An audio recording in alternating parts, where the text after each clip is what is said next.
اب اس کی فتنے سے محفوظ ہونے کے حوالے سے بہت سی چیزیں ہیں. فار ایگزامپل نماز میں، ہر نماز میں درود شریف کے بعد ایک دعا سکھائی گئی ہے صحیح بخاری میں، اور آلموسٹ وہ دعا فرض ہے ہم پہ پڑھنا. ویسے نبی صلی اللہ علیہ وسلم نے فرض نہیں قرار دی، لیکن علماء کا اجماع ہے کہ جس امپیکٹ سے نبی صلی اللہ علیہ وسلم نے ایڈوائز کیا ہے اس دعا کا پڑھنے کا، وہ آلموسٹ فرض ہے. وہ ہے اللہم انی اعوذ بک من عذاب جہنم ومن عذاب القبر ومن فتنۃ المحیا والممات من شر فتنۃ المسیح الدجال. اس میں ہم نے 4 چیزوں سے پناہ مانگی ہے. ہم نے جہنم سے پناہ مانگی ہے، عذاب قبر سے پناہ مانگی ہے، ہم نے جو ہے وہ فتنۃ المحیا والممات یعنی زندگی اور موت کے فتنے سے. زندگی کا فتنہ یہ ہے کہ مال و دولت اور اولاد، یہ ساری چیزیں جو ٹرائل میں. موت کا فتنہ یہ ہے کہ شیطان انسان کے پاس موت کے وقت آتا ہے، ایک آخری ٹرائی کرتا ہے اور کہتا ہے مجھے سجدہ کر لو یا مجھے شرک کر لو. یہ موت کا ٹرائل ہے، اور ہر انسان کے پاس وہ آتا ہے آخری ٹرائی کرنے کہ کہیں یہ شرک کر لے تاکہ ایٹ لیسٹ میرا مشن پورا ہو جائے. یہ موت کا ٹرائل ہے. اور موت کے اور بھی بہت سے ٹرائلز ہیں، بیماری ہو سکتی ہے، بڑھاپا ہو سکتا ہے، بہت سی چیزیں. اور فتنۃ المسیح الدجال سب سے بڑا فتنہ ہے کہ مجھے مسیح دجال کے فتنے سے جو اللہ وہ محفوظ. اب مسیح کیوں کہا جاتا ہے؟ اس کی وجہ یہ ہے، اسکالرز نے اس سے یہ بیان کیا ہے کہ مسیح اس کو اس لیے کہا جاتا ہے کیونکہ one of his eyes is مسموح. مسموح کا مطلب ہوتا ہے وائڈ اور ایبریڈڈ، یعنی کہ بلجنگ آؤٹ ورڈز. تو نبی صلی اللہ علیہ وسلم نے جو ورڈ یوز کیا، مسموح کا ورڈ یوز کیا کہ اس کی ایک آنکھ مسموح ہے، تو مسموح سے ورڈ مسیحا نکلا. ایک یہ ہے اوتھینٹک اوپینین.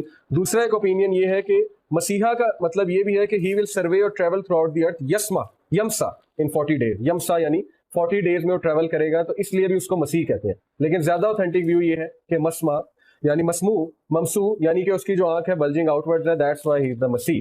اور وہ فالس مسایا ہے، فالس مسیح ہے. اور جو ٹروتھفل مسایا ہے وہ ہے عیسیٰ علیہ السلام. تو یہ اس کے بارے میں کچھ حدیث ہیں.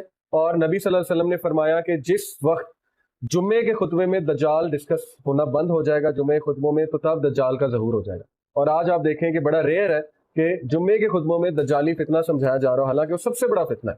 اور اس کے بارے میں نبی صلی اللہ علیہ وسلم نے بہت اسٹرکٹلی وارن کیا ہے صحابہ کو.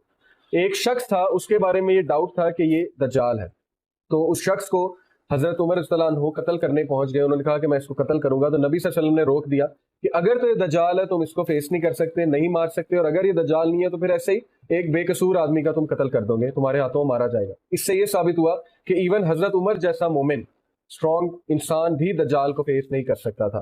تو دجال ایک بہت بڑا فتنہ ہے. اب اس سے کس طرح سے بچنا ہے، سورہ کہف کو ہم اس کانٹیکسٹ سے انشاءاللہ جو ہے دیکھیں گے کہ سورہ کہف ہمیں کیا بتاتی ہے. سورہ کہف میں 4 سٹوریز ہیں، ہر سٹوری میں ایک منفرد لیسن ہے. کچھ آیات میں اسکپ کر جاؤں گا، کچھ انشاءاللہ جو ہے ہم پڑھیں گے. شروع کرتے ہیں. اعوذ باللہ من الشیطان الرجیم، بسم اللہ الرحمن الرحیم. الحمدللہ الذی انزل علی عبدہ الکتاب ولم یجعل لہ عوجا. تمام کی تمام تعریفیں ہیں اللہ سبحانہ وتعالیٰ کے لیے جس نے نازل کیا اپنے بندے پر قرآن کریم، یہ کتاب نازل کی، اور اس کتاب میں کوئی بھی کروکڈنس نہیں چھوڑی. عوجا یعنی کہ کوئی کجی نہیں ہے، اس میں اسٹریٹ فارورڈ بات ہے، سمجھ آنے والی بات ہے، کوئی کنفیوژن نہیں ہے، کوئی ڈیبیٹ نہیں ہے، کوئی جھگڑا نہیں ہے. سمپل بات ہے، یہ کرو یہ نہ کرو، ایسے کرو گے تو ریوارڈ ملے گا، ایسے کرو گے تو پنشمنٹ ہوگی. اور لاجیکل آرگومنٹ سے اللہ سبحانہ وتعالیٰ نے جو ہے اس بک میں ہر بات سمجھائی ہوئی. قیما لینذر بأسا شدیدا من لدنہ ویبشر المؤمنین الذین یعملون الصالحات ان لهم اجرا حسنا. He made it straight to give warning of a severe punishment from him. اللہ شروع میں ہی واضح کر رہے ہیں کہ بہت سویئر پنشمنٹ ہے اللہ سبحانہ وتعالیٰ کی، اور اس سویئر پنشمنٹ کو وارن کرنے کے حوالے سے قرآن کریم ہم نے نازل کیا ہے. اور وَيُبَشِّرَ الْمُؤْمِنِينَ، لیکن بشارت بھی دیتی ہے، یہ خوشخبری بھی دیتی ہے ان لوگ کو جو ایمان پر ہے، جو ایمان لے کر آئے ہیں.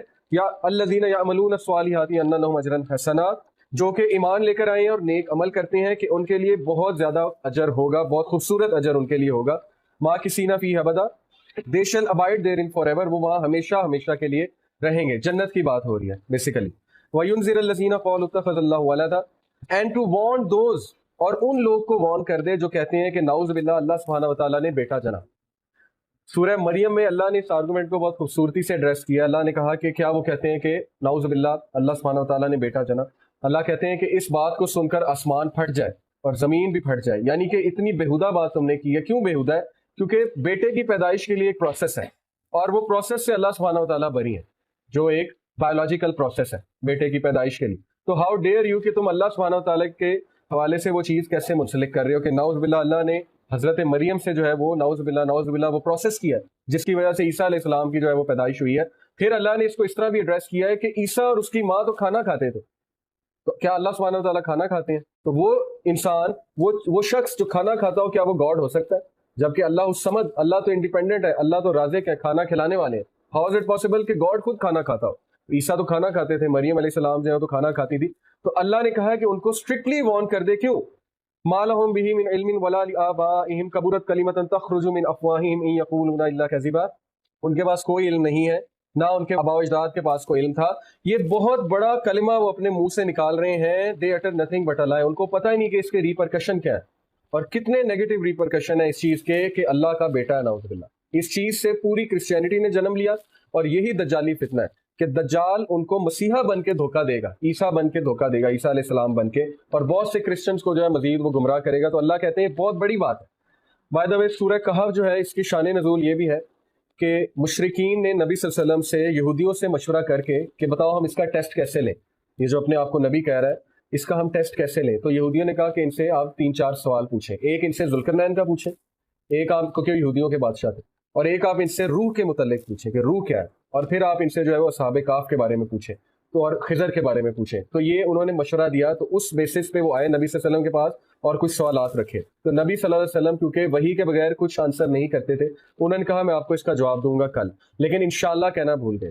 تو نبی جو ہے وہ بہت بڑی ایک ہستی ہوتا ہے، اور اللہ کے بہت قریب ہوتا ہے، ایگزامپل ہوتا ہے. نبی کی چھوٹی چھوٹی غلطی بھی بہت بڑی بن جاتی ہے. تو اللہ نے تھوڑا سا نبی صلی اللہ علیہ وسلم کو ایک وہ بات باور کرانے کے لیے کہ آپ ایک ایگزامپل ہیں اور آپ نبی ہیں، کچھ دیر کے لیے وحی کا سلسلہ جو ہے وہ روک دیا تھا، جس کی وجہ سے نبی صلی اللہ علیہ وسلم بہت زیادہ ڈسٹریس میں اور بہت زیادہ سٹریس میں رہے تھے، اور وہ یہ سوچتے تھے شاید مجھ سے کوئی غلطی ہو گئی ہے. اور مشرکین کو موقع مل گیا ہنسنے کا. انہوں نے کہا کہ دیکھو ہم نے سوال پوچھا تو چپ ہو گیا، اور اس کو سوالوں کا جواب نہیں آ رہا ہے. تو یہ بہت ٹیسٹنگ ٹائم تھا ہمارے نبی پہ. لیکن پھر اللہ نے جب وحی نازل کی اور سارے سوالوں کا جواب دیا تو ان کے منہ بند ہو گئے، کیونکہ انہیں یہ پتا تھا کہ نبی صلی اللہ علیہ وسلم has no source to tell about موسیٰ علیہ السلام اور خضر علیہ السلام، and he has no source to talk about ذوالقرنین. تو اللہ ہی انہیں بتا سکتے ہیں. تو یہ ایک بہت بڑی کامیابی تھی مسلمانوں کی. اس کے بعد اللہ کہتے ہیں فلا اللہ کا باقی نفسک علی آثارہم ان لم یؤمنوا بہذا الحدیث اسفا. پرہیپس شاید نبی صلی اللہ علیہ وسلم آپ اپنے آپ کو ہلاک کر لیں گے اس غم میں کہ یہ لوگ ہدایت لے کر کیوں نہیں آتے اور اس قرآن پہ عمل کیوں نہیں کرتے. انا جعلنا ما علی الارض زینۃ لہا لنبلوہم ایہم احسن عملا. نبی صلی اللہ علیہ وسلم بہت غم کیا کرتے تھے کہ ان لوگوں کو کیوں سمجھ نہیں آ رہی، اتنی واضح باتیں ہیں، اتنی کھلی باتیں ہیں. آج آپ کو بھی کبھی کبھی غم ہوتا ہوگا کسی کو دیکھ کر کہ یار اتنا کلیئر ہے، اسلام از سو کلیئر. ان کو نہیں سمجھ آتی کہ یہ اموڈسٹ حرکت ہے، یہ غلط حرکت ہے، یہ چوری غلط ہے، کرپشن غلط ہے. واٹس دا ریزن، یہ کیوں ایسے کر رہے ہیں؟ تو یہاں پہ اللہ نے بیسیکلی پیشنس سکھائی ہے اپنے نبی کو کہ نبی صلی اللہ علیہ وسلم آپ کا کام ہے کہ آپ میسج پہنچا دیں، اور ہدایت ہمارے ہاتھ میں، ہدایت آپ ہم پہ چھوڑ دیں. تو کہیں ایسا نہ ہو کہ آپ زیادہ غم کر کے اپنے آپ کو بالکل ہی جو ہے وہ مشکل میں ڈال دیں، ہلاک کر دیں، بلکہ آپ فوکسڈ رہیں. آپ کا فوکس ہے اس مشن کو پورا کرنا. ہدایت جو ہے وہ آپ ہمارے پہ چھوڑ دیں.